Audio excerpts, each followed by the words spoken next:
Perang Padri merupakan perlawanan kaum Padri terhadap dominasi pemerintahan Hindia Belanda di Sumatera Barat. Perang Padri terjadi di tanah Minangkabau, Sumatera Barat.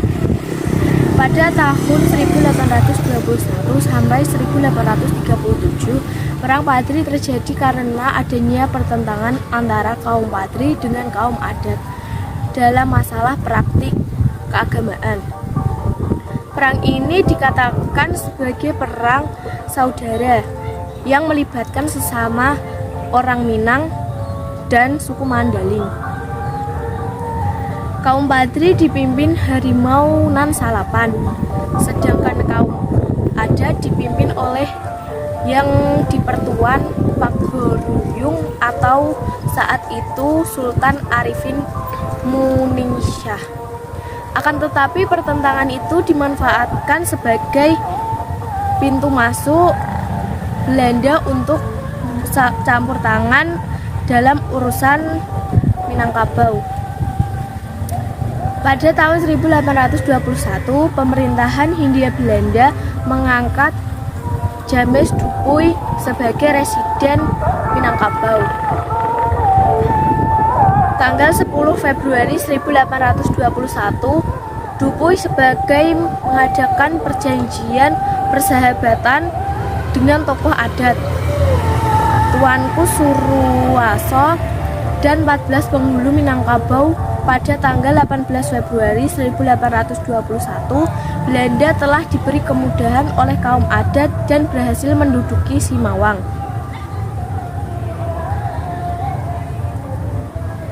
Perang Padri dibedakan menjadi 3 fase, yaitu fase pertama tahun 1821 sampai 1825. Pada fase pertama, kaum Padri menyerang pos-pos dan pencegatan terhadap patroli-patroli Belanda. Kemudian Tuanku Pasaman menggerakkan 20.000 sampai 25.000 pasukan. Sedangkan Belanda dengan kekuatan 200 orang ditambah 10.000 pasukan pribumi, termasuk kaum adat.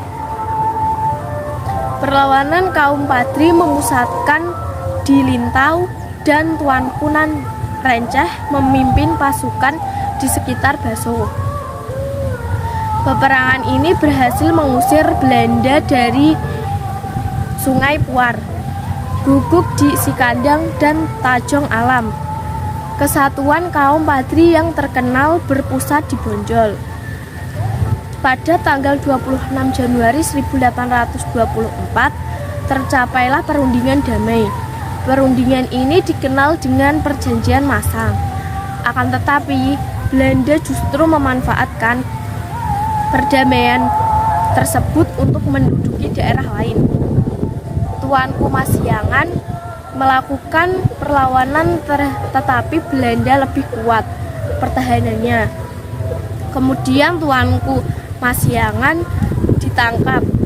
Hal ini menimbulkan amarah kaum Padri dan menyatakan pembatalan Belanda Masang, pembatalan Perjanjian Masang.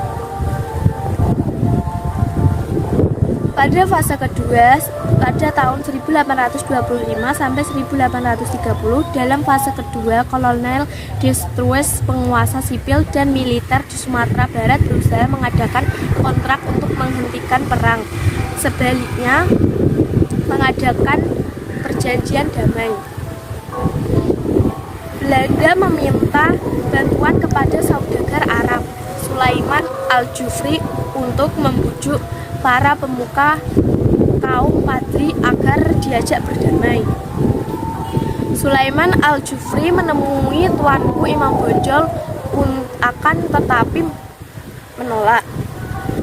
Kemudian menemui Tuanku Lintau, ternyata merespon ajakan damai itu, didukung oleh Tuanku Nan Renceh. Pada tanggal 15 November 1825 ditandatanganilah Perjanjian Padang. Isi Perjanjian Padang yaitu 1. Belanda mengakui kekuasaan pemimpin Padri. di Batu Sungkar, Sarwoso, Padang, Guguk, Sigadang, Bukit Tinggi, dan menjamin pelaksanaan sistem agama di daerahnya. Kedua belah pihak tidak akan saling menyerang. Ketiga, kedua belah pihak akan melindungi orang-orang yang sedang melakukan perjalanan. Keempat, secara bertahap Belanda akan melarang praktik adu ayam. Pada fase ketiga, tahun 1830 sampai 1838, kaum Padri mulai mendapatkan simpati dari kaum adat. Kaum Padri dan Bukit Kamang berhasil memutuskan sarana komunikasi antara benteng Belanda di Tanjung Alam dan Bukit Tinggi terletak antara Tanjung Alam dan Batu Sanggar. Tahun 1831, Gilevari digantikan Jacob Elaud. Elaud mengerahkan pasukannya untuk menguasai nagari seperti Manggung dan Maras. Setelah menguasai Batipu, serangan Belanda ditujukan ke benteng Marapalam karena bantuan dua orang Padri yang berkhianat. Maka pada Agustus 1831, Belanda dapat menguasai benteng Marapalam. Pada tahun 1832, Belanda semakin ofensif terhadap kekuatan kaum Padri di berbagai daerah. Pasukan yang datang dari Jawa antara lain pasukan Legium Sentop Alibasah, Prawi Rodarjo dengan 300 prajurit bersenjata. Dengan kekuatan berlipat ganda, Belanda melakukan penyerangan terhadap pos-pos pertahanan kaum Padri. Penyerangan terhadap Guguk Sigandang merupakan catatan hitam disertai dengan penyembelihan. Pada penyincangan terhadap tokoh-tokoh dan kaum Padri pada waktu penyerbuan Kamang, Belanda mendapat perlawanan sengit, bahkan 100 orang pasukan Belanda termasuk perwira terbunuh. Hari berikutnya mengerahkan kekuatannya, Belanda dapat menguasai Kamang. Dalam pertempuran ini, banyak kaum Padri menjadi korban, termasuk tokoh Tuanku Mancerdik dapat ditangkap. Setelah Van den Bosch berkunjung ke Sumatera Barat, diterapkan strategi winning the heart kepada masyarakat. Pajak pasar dan berbagai jenis pajak mulai dihapuskan. Akibatnya penghulu kehilangan penghasilan. Para kuli yang bekerja untuk pemerintah Belanda diberi gaji 50 sen sehari. Komandan militer untuk wilayah pesisir barat Sumatera Cornelis Pieter Jacob Elaud digantikan oleh Francis sebagai upaya guncatan pemerintah kolonial Belanda mengeluarkan plakat panjang. Apa itu plakat panjang? Plakat panjang adalah pernyataan atau janji khidmat yang isinya tidak ada lagi peperangan antara Belanda dan kaum Padri. Setelah itu Belanda mulai menawarkan perdamaian. Beberapa tokoh memenuhi ajakan Belanda untuk berdamai.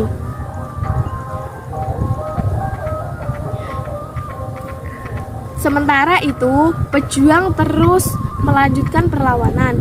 Setelah kekuatan pasukan Tuanku Mancerdik dapat dihancurkan perjalanan terakhir kaum Padri dan berada di tangan Tuanku Imam Bonjol. Tahun 1834, Belanda dapat menyerang pasukan Imam Bonjol di Bonjol. Pada tanggal 16 Juni 1835, benteng Bonjol dihujani meriam oleh tentara Belanda. Bulan Agustus 1835, benteng di perbukitan dekat Bonjol jatuh ke tangan Belanda. Belanda mencoba mendekati Imam Bonjol untuk berdamai.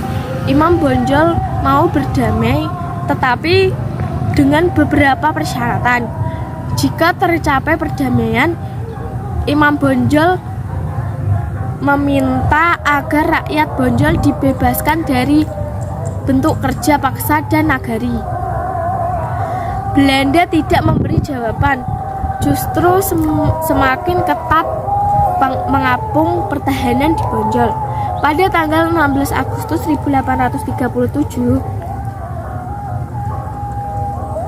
benteng Bonjol berhasil dikepung dan dilumpuhkan. Demi keselamatan warganya, tanggal 28 Oktober 1837, Imam Bonjol menerima tawaran damai dari Residen Prancis. Tetapi tawaran itu hanya tipu muslihat. Imam Bonjol langsung ditangkap. Imam Bonjol kemudian dibawa Batavia. Akhirnya tuanku Imam Bonjol dibuang ke Cianjur, Jawa Barat. Tanggal 19 Januari 1839, ia dipindahkan ke Ambon dan tahun 1841 dipindahkan lagi ke Niando hingga wafat pada tanggal 6 November 1864.